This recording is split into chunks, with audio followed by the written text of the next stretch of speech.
નમસ્કાર મિત્રો, તમારું સ્વાગત છે। આજે આપણે એવા વિષય સમજવા જઈ રહ્યા છીએ જે હાલમાં ગુજરાતના ગામડાઓમાં ખૂબ ઝડપથી વધી રહ્યો છે અને ઘણા લોકો જાણતા હોવા છતાં મોટી ભૂલ કરી રહ્યા છે। વિષય છે ખેતીની જમીન ભાગે એટલે કે ભાગ્યું વાવવા આપવાનો કરાર। ખાસ કરીને બહાર રાજ્ય એટલે કે એમપી, યુપી અને બિહાર જેવા રાજ્યોમાંથી આવતા લોકોને ખેતી કામ માટે અથવા ભાગ્ય રાખતી વખતે રાખવાની કાયદાકીય સાવચેતી। આ વિડીયો તમે અંત સુધી જરૂર જુઓ, કારણ કે આજે હું માત્ર કરાર વિશે નહીં પરંતુ એવી હકીકતો વિશે વાત કરવાનો છું જેમાં ઘણા જમીન માલિકોએ પોતાની જમીન ભાગ્ય આપીને પછી કોઈ કાયદાકીય પ્રશ્ન ઉભો થાય તો તે અંગે કોર્ટના ચક્કર ખાધા છે। કેટલાક કેસમાં અકસ્માત થયા પછી પોલીસ કેસ થયો છે અને કેટલાક કેસમાં રાજ્ય બહારમાંથી આવેલી વ્યક્તિના ગુનાહિત ઇતિહાસના કારણે જમીન માલિક મુશ્કેલીમાં આવ્યા છે। સૌપ્રથમ એક સવાલ તમને પૂછું, ઘણા લોકો જમીન ભાગે કેમ આપે છે? કારણ સરળ છે, કોઈ શહેરમાં રહે છે, કોઈ નોકરીમાં છે, કોઈ વૃદ્ધ છે અથવા ખેતી માટે સમય નથી, ત્યારે ગામના અથવા બહાર રાજ્યના વ્યક્તિને ખેતી માટે રાખવામાં આવે। શરૂઆત વિશ્વાસથી થાય છે, પરંતુ સમસ્યા પણ ઘણીવાર વિશ્વાસમાંથી જ શરૂ થાય છે। ચાલો પહેલા મૂળ બાબત સમજીએ। ભાગે વાવેતર એટલે કે ભાગ્યું એટલે શું? જ્યારે જમીન માલિક પોતાની કૃષિ જમીન કોઈ અન્ય વ્યક્તિને ખેતી કરવા માટે આપે છે અને પાક તૈયાર થયા પછી ઉપજમાંથી નક્કી હિસ્સો બંને વચ્ચે વેચાય છે, તેને ભાગેદારી ખેતી અથવા ભાગે વાવેતર અથવા ભાગ્યું કહેવામાં આવે છે। કોઈ જગ્યાએ અડધો ભાગ રાખવામાં આવે છે, ક્યાંક ત્રીજો ભાગ, ક્યાંક ચોથો ભાગ થાય છે, જે મજૂરી અને ખર્ચ ઉપર આધાર રાખે છે।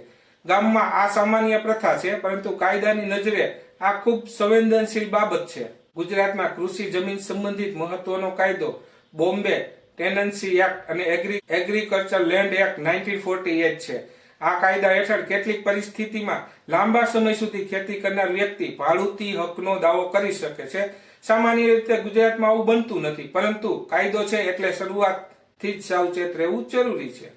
હવે સૌથી મોટી અને સામાન્ય ભૂલ, મૌખિક કરાર। ગામમાં બે માણસ વાત કરે અને જમીન આપી દેવામાં આવે છે, કોઈ લખાણ નહીં, કોઈ સમય મર્યાદા નહીં। શરૂઆતમાં બધું સારું ચાલે, પરંતુ 5 કે 10 વર્ષ પછી વિવાદ થાય ત્યારે એક જ પ્રશ્ન ઉભો થાય, પુરાવા ક્યાં? કોર્ટમાં બોલવાથી નહીં, દસ્તાવેજથી કામ ચાલે છે।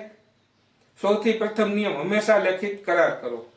હવે સમજીએ કે સારો કરાર કેવી રીતે બનાવવો। કરારમાં જમીન માલિક અને ખેતી કરનાર બંનેની સંપૂર્ણ વિગત હોવી જોઈએ, જેમ કે નામ, સરનામું અને ઓળખ પુરાવો, જમીનની માહિતી, સર્વે નંબર, ગામ, તાલુકો અને વિસ્તાર સ્પષ્ટ લખવો। સમયગાળો ખૂબ મહત્વનો છે। મારું માનવું છે કે 1 વર્ષથી વધુ સમયનો કરાર ન રાખો, દર વર્ષે નવો કરાર બનાવો। પાકનો હિસ્સો સ્પષ્ટ લખવો, ખર્ચ કોણ કરશે, બીજું ખાતર, પાણી, દવા, મજૂરી બધું લખવું, અને સૌથી મહત્વની કલમ, જમીનનો કબજો ફક્ત ખેતી માટે આપવામાં આવ્યો છે અને કોઈ માલિકી અથવા ભાડુતી હક ઉભો નહીં થાય। હવે આજના વિડીયોને સૌથી મહત્વનો ભાગ એટલે બહારના રાજ્યના લોકો, એમપી, યુપી અને બિહારથી આવતા કામદારો। હાલમાં ઘણા વિસ્તારમાં આવા લોકો ખેતી માટે રાખવામાં આવે છે કારણ કે તેઓ સતત કામ કરે છે, પરંતુ અહીં કાયદાકીય સાવચેતી વધુ જરૂરી બને છે। સૌપ્રથમ ઓળખ ચકાસણી, આધાર કાર્ડની નકલ લો, મૂળ ગામ અને રાજ્યનું સરનામું લખાવો, મોબાઈલ નંબર અને પરિવારની માહિતી રાખો। ઘણા લોકો ઓળખ લીધા વગર કામ પર રાખી લે છે અને પછી મુશ્કેલી ઊભી થાય છે। બીજી મહત્વની બાબત છે પોલીસને માહિતી આપવી। જો વ્યક્તિ લાંબા સમય માટે ખેતર પર રહેવાનો હોય તો સ્થાનિક પોલીસ સ્ટેશનમાં માહિતી આપવી સલામત છે। ભવિષ્યમાં કોઈ ઘટના બને તો આ તમારી સુરક્ષા બને છે। ત્રીજી બાબત, રહેવાની વ્યવસ્થા। ઘણી વખત મજૂરો ખેતર પર ઝૂંપડું બનાવી રહેવા લાગે છે, વર્ષો પછી તે કબજા જેવી સ્થિતિ બની શકે છે। આથી કરારમાં સ્પષ્ટ લખવું, રહેવું ફક્ત કામ દરમિયાન। હવે એક ગંભીર મુદ્દો છે આકસ્મિક ઘટના। ખેતરમાં અકસ્માત સામાન્ય છે, ટ્રેક્ટર પલટી જવું, વીજ કરંટ લાગવો, બોરવેલ કૂવામાં પડવા જેવા અકસ્માત, ઝેરી દવાની અસર। આમ જો મજૂરો તમારા ખેતર પર કામ કરી રહ્યા હોય તો ઘણી વખત તપાસમાં જમીન માલિકની જવાબદારી પણ તપાસવામાં આવે છે। આથી શું કરવું? કરારમાં સલામતી નિયમો ઉમેરો કે મશીન જેવી કે પાણીની motor, machine, generator, tractor, thresher જેવા ખેતીના સાધનો સુરક્ષિત રાખવા, વીજ વાયર ખુલ્લા ન રાખવા જેવી બાબતોનું ધ્યાન રાખવું, અને શક્ય હોય તો કામદારો માટે અકસ્માત વીમો કરાવવો। નાનો ખર્ચ છે પરંતુ મોટી સુરક્ષા છે। હવે વધુ ગંભીર વાત, જો બહારના રાજ્યનો વ્યક્તિ ગુનો કરીને આવ્યો હોય તો આ ઘણી વખત લોકો વિચારતા પણ નથી। જો કોઈ વ્યક્તિ બીજા રાજ્યમાં કેસમાં સંડોવાયેલો હોય અને તમારી જમીન પર રહેતો હોય અને પોલીસ તપાસ આવે તો સીધો પ્રશ્ન તમને પૂછશે, આ વ્યક્તિ અહીં કેવી રીતે રહે છે. આથી સાવચેતી ખૂબ જરૂરી છે. ઓળખ પુરાવો રાખો, પોલીસને માહિતી આપો. કરારમાં લખો કે ગુનાહિત પ્રવૃત્તિ જણાય તો કરાર તરત રદ થશે. ખેતર પર ગેરકાયદેસર પ્રવૃત્તિ સંપૂર્ણ મનાઈ રહેશે. મિત્રો, હવે તમને ઉદાહરણ આપી સમજાવું. રમેશભાઈ પોતાના ગામમાં રહે છે. તેમના બાળકો શહેરમાં રહી નોકરી ધંધો કરે છે. રમેશભાઈની ઉંમર હોય એટલે તેઓ ખેતી કામ કરી શકતા નથી. એટલે તેમને ખેતી કરવા માટે MP થી આવતા મજૂરોને ભાગ્ય આપ્યું. શરૂઆતમાં તો બધું સારું ચાલ્યું. સમય જતા મજૂરનો ભાઈ આવ્યો. રમેશભાઈએ પૂછ્યું કે આ ભાઈ કોણ છે? તો મજૂરે જણાવ્યું કે મારો ભાઈ છે. તેમની પત્ની સાથે મેં તેમને બોલાવ્યો છે અહીંયા, કેમ કે કામ વધારે હોવાથી માણસોની વધારે જરૂર હતી. 1-2 મહિના પછી આ બધું ચાલ્યું. પછી આવી MP ની પોલીસ અને જાણવા મળ્યું કે મજૂરનો ભાઈ સગીર બાળકીને પત્ની તરીકે ભગાડીને લાવ્યો હતો અને તેમની પર યૌન અપરાધો છે બચ્ચો કા સંરક્ષણ અધિનિયમ 2012 ના કાયદા પ્રમાણે ચાર્જ. પોલીસે તેમને તો પકડીને લઈ ગઈ અને રમેશભાઈ સામે આરોપ આવ્યો કે તમે તમારી જગ્યામાં કયા આધારે આરોપીને રાખ્યો. સમય જતા રમેશભાઈને MP કોર્ટમાંથી હાજર થવાનું સમન્સ પણ આવ્યું. આવું તમારી સાથે ન બને તે માટે સાવચેતી ખૂબ જરૂરી છે.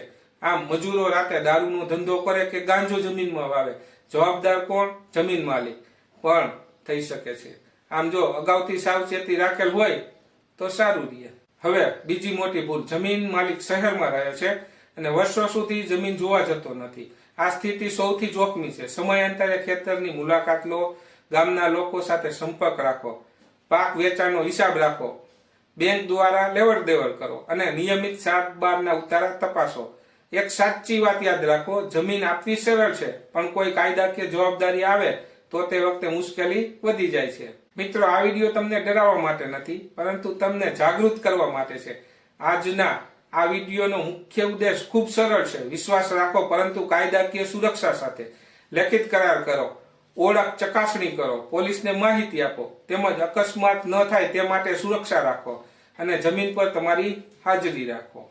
મિત્રો, આ બાબતો યાદ રાખશો તો જીવનભર મુશ્કેલી નહીં આવે.